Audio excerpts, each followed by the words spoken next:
കുട്ടിയാ, സത്യമ്മയുടെ കൊച്ചുമോള്, ഒരേ രക്തം. മോളെ, നമുക്കൊരു സ്ഥലം വരെ പോവാം.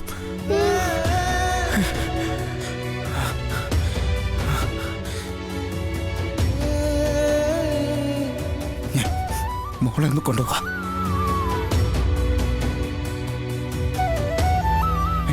അപ്പോ കുഞ്ഞിന് ചായ കൊടുക്കണ്ടേ മോനെ? അതൊക്കെ ഞാൻ വാങ്ങിച്ചു കൊടുത്തോളാം. എന്നെ എടുക്കണ്ട വിഷ്ണു വെച്ചാ, ഞാൻ വലിയ കുട്ടിയായില്ലേ, നടന്നോളാം. എന്റെ മോളെ എത്ര വലുതായാലും അച്ഛന് ചെറിയ കുട്ടി തന്നെയാ.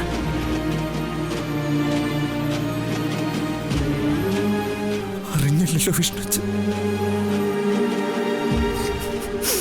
നമുക്കേ ഒരിടം വരെ പോവാണ്ട് പോവാം.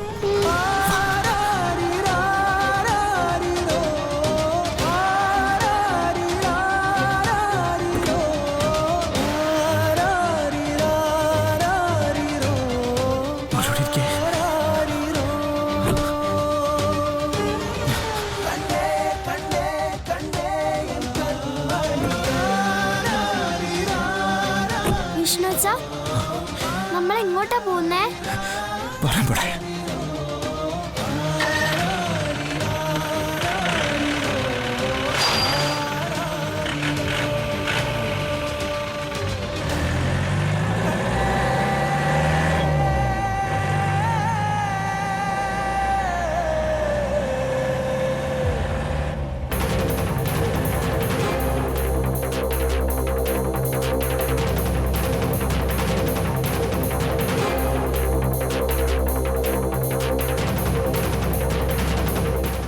എന്താ മോളെ വിഷ്ണു കുഞ്ഞിന് പറ്റിയത്?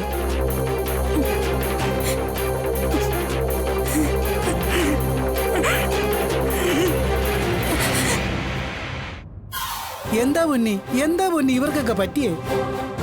അറിയില്ല.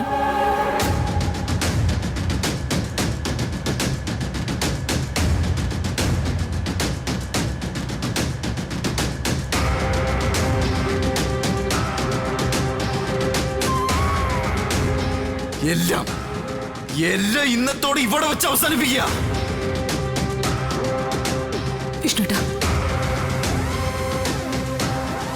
വിഷ്ണുവേട്ട സത്യം എന്താണെന്ന് അറിയണം. അതറിയാതെ വിഷ്ണുവേട്ടൻ ഇവിടുന്ന് പോകാൻ പറ്റില്ല. വിഷ്ണുവേട്ട പ്ലീസ്.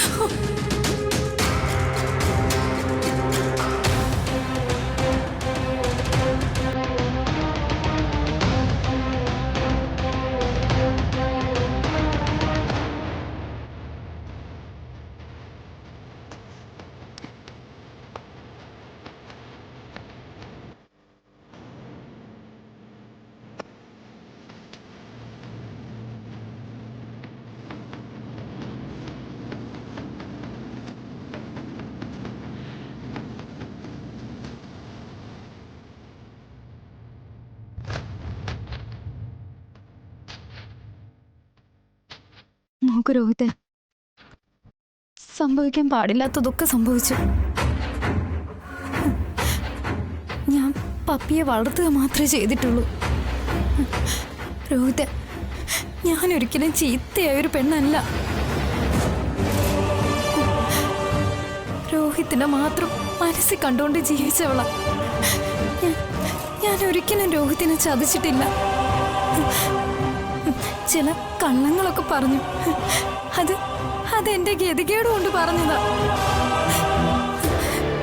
സത്യമ്മ എന്നെ ഈ വീട്ടിൽ നിന്ന് ഇറക്കി വിടാതിരിക്കാൻ, രോഹിത്തിന്റെ സ്നേഹം നഷ്ടപ്പെടാതിരിക്കാൻ, എല്ലാം എന്റെ നിലനിൽപ്പിന് വേണ്ടി പറഞ്ഞതാ.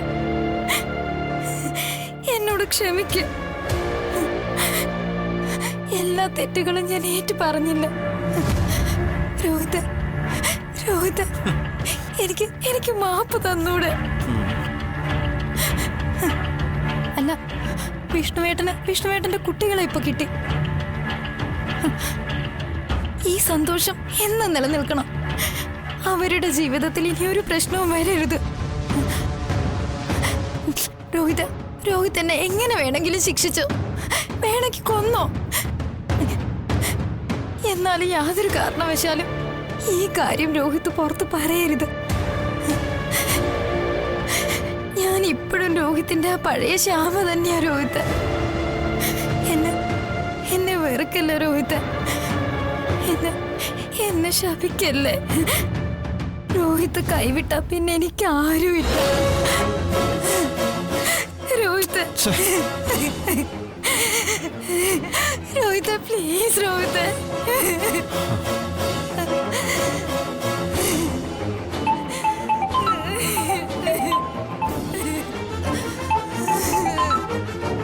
ഹലോ.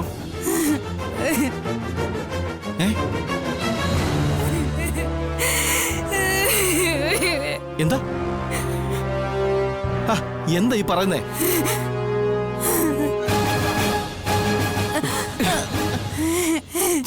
മാറിയോട്ടെ.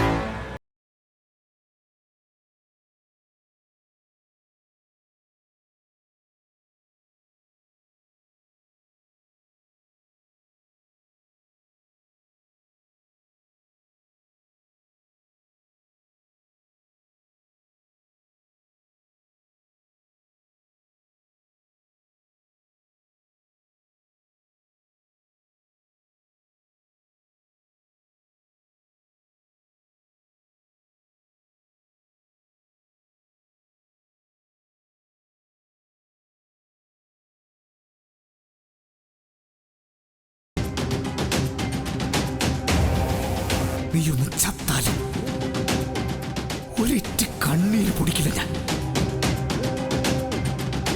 അത്രത്തോളം ഞാൻ നിന്നെ വെറുക്കുക. അത്രത്തോളം ഞാൻ നിന്നെ വെറുക്കുക.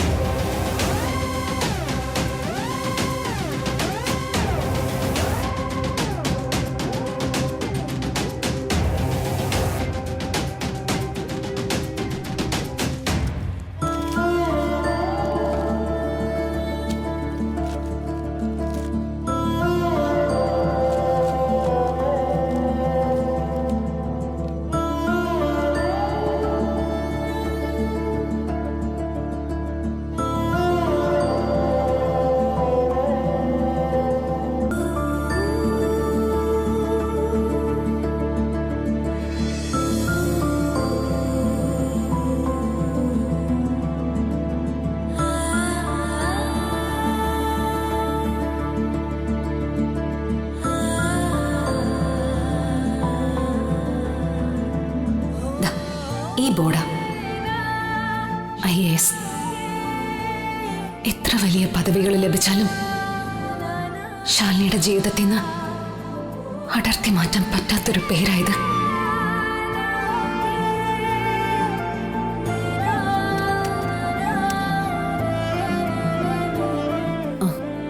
അനു, ക്യാബിനിലേക്ക് വരൂ.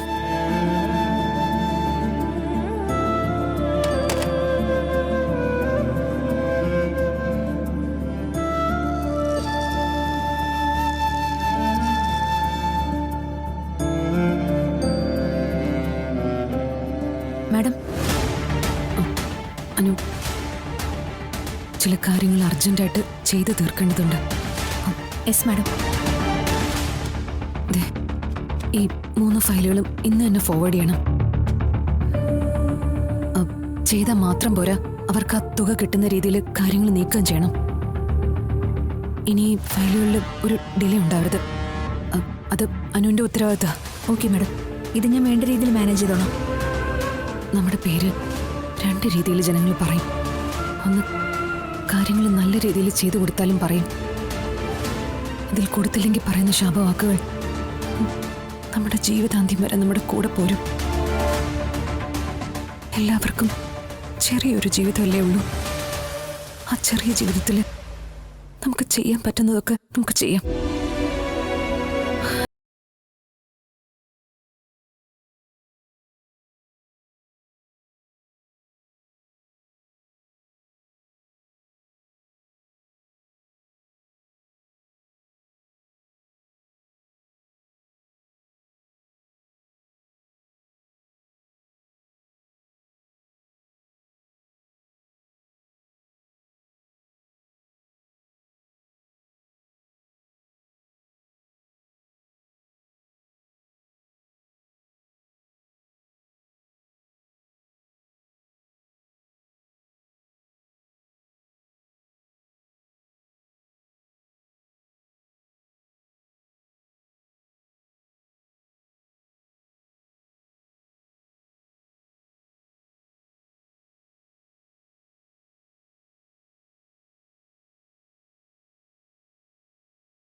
ഞാനൊന്ന് ശ്രമിക്കാൻ പോവാണെന്ന് കൂട്ടിക്കാം. ഒരു ശ്രമം. അത് എത്രത്തോളം സക്സസ് ആവുമെന്നൊന്നും എനിക്കറിയില്ല. എങ്കിലും വെറുതെ ഒന്ന് ശ്രമിച്ചു നോക്കാം, അല്ലേ? ആ, ഇത് നമ്മുടെ ആ എന്നും വരുന്ന ലോട്ടറിക്കാരി അമ്മച്ചില്ലേ, അവർക്ക് കൊടുത്തേക്കണേ. അവരുടെ കൊച്ചുമകൾക്ക് എന്തോ സുഖമില്ലാതെ ഹോസ്പിറ്റലാണെന്ന്. ഇത് അവർക്കൊരു കൈസഹായം ആവട്ടെ. പിന്നെ ഇത് എന്നെ സംബന്ധിച്ച് വളരെയധികം പ്രാധാന്യമുള്ള ഒന്നാ. ഇത് ഞാൻ അനുവിനെ ഏൽപ്പിക്കാൻ.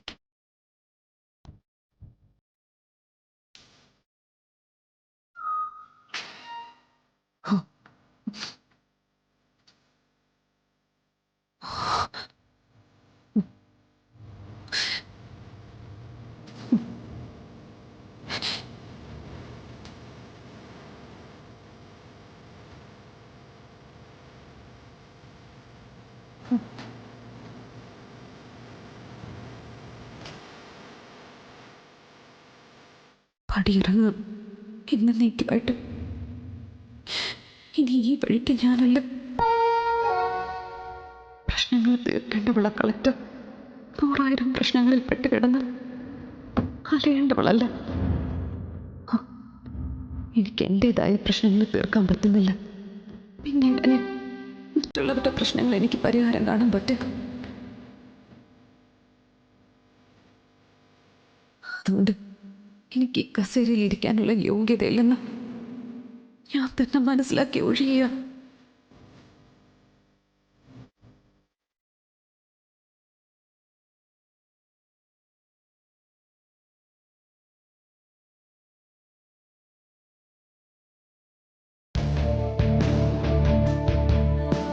എന്താ മാഡം?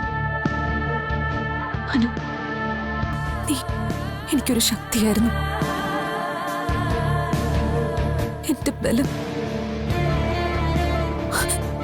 ഒരു സഹോദരി പോലെ ഞാൻ കണ്ടിട്ടുള്ളൂ. എന്നോട് കാണിച്ച സ്നേഹത്തിന് ഈ സമയത്ത് ഞാൻ നന്ദി പറയാം. നമ്മളെ സ്നേഹിക്കുന്നവർക്ക് നമ്മളെ വേണ്ടെങ്കിൽ പിന്നെ നമുക്കെന്തിനാ?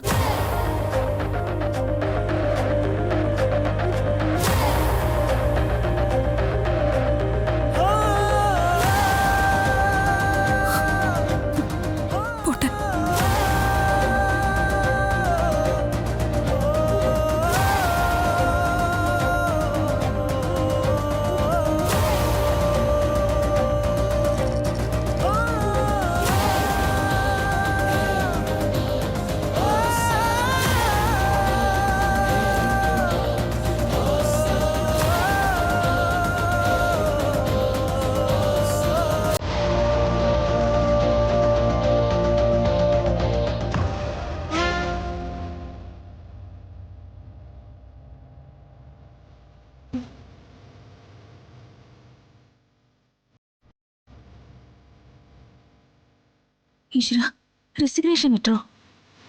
മാഡം ജോലി രാജിവെച്ചിരിക്കുന്നു. എന്തിന്?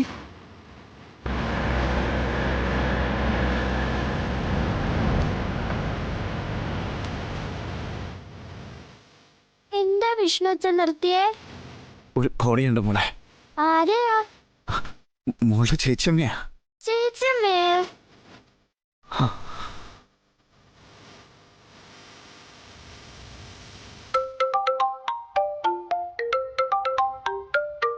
ഫോൺ കൊണ്ടുപോയിട്ടില്ലല്ലോ.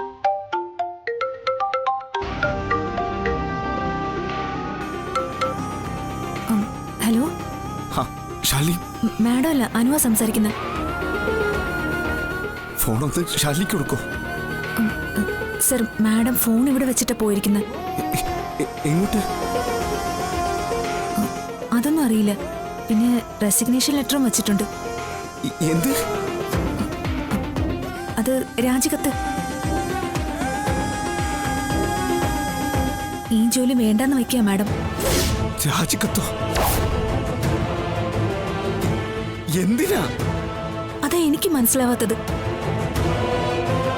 ജോലി രാജിവെക്കാൻ മാത്രം എന്തെങ്കിലും പ്രശ്നം മാഡത്തിനുണ്ടോ?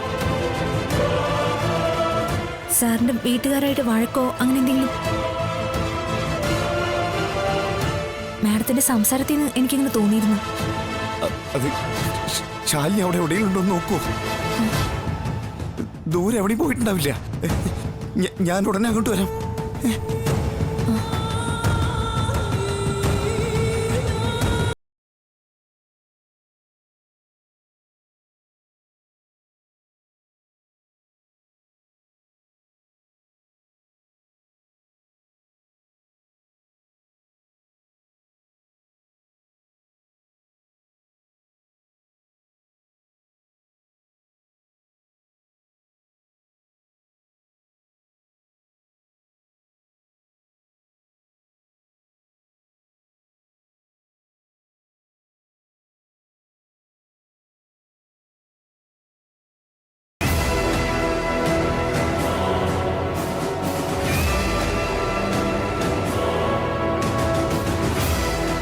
എന്താ വിഷ്ണു വെച്ച ചേച്ചിയമ്മ അവിടെ ഇല്ലേ?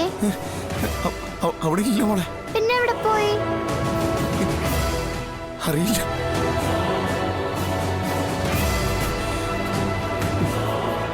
നീ ഒന്ന് ചത്താലും ഒരിറ്റ് കണ്ണീര് പൊടിക്കില്ല ഞാൻ. ഇടി ഇങ്ങനെയൊക്കെ ജീവിക്കുന്നതിന് ഭേദം എവിടെയെങ്കിലും പോയി ചത്തൂടെ? മറ്റുള്ളവർക്കെങ്കിലും സ്വസ്ഥവും സമാധാനം കിട്ടുമല്ലോ.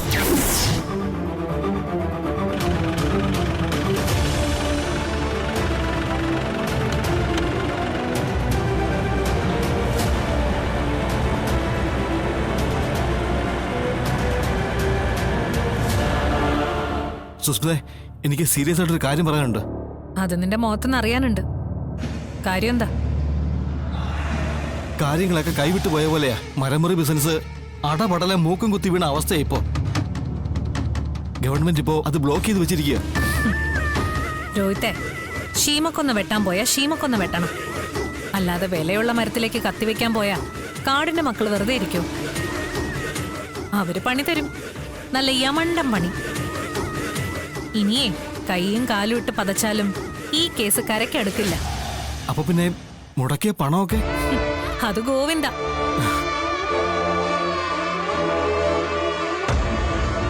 കേട്ടിട്ടില്ലേ? ഗോവിന്ദ ഗോവിന്ദ ആലാരേ ഗോവിന്ദ. നല്ല പാട്ടാ, പാടാനും എളുപ്പോ. സുസ്മിത, ഞാൻ ഉയിര് പോയ അവസ്ഥയില ഇങ്ങോട്ട് വന്നത്. വെറുതെ കുത്തി നോവിക്കാതെ. നീ ഇങ്ങനെ ദേഷ്യപ്പെട്ടാലോ? രോഹിത്തെ, ഇതും ഇതിനപ്പുറം സംഭവിക്കുമെന്ന് കരുതി കൂട്ടി വേണമായിരുന്നു ഇതിനായിട്ട് ഇറങ്ങാൻ.